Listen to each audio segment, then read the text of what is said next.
এই বাছুরটি 14ই জানুয়ারি 2026 রোজ বুধবার জন্মগ্রহণ হয় সকাল 6টাতে।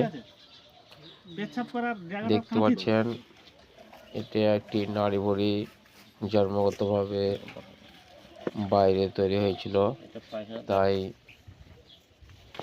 এই বাছুরটি খুব একটি মৃত্যুর সঙ্গে পাঞ্জা লড়ছে, তাই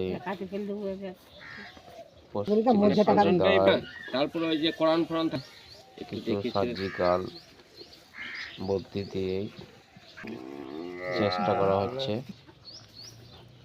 কারণ এইভাবেই তার পৃথিবীতে এসে পৃথিবীর আলো যদি না দেখতে পাই, আলো দেখার চেষ্টা চলছে। যদি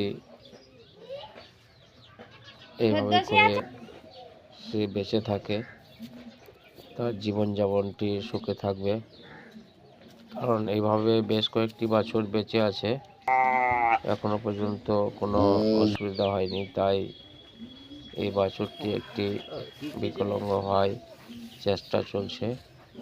এখন সার্জিক্যাল কাজ তার সম্পূর্ণ হয়ে তাকে বেডে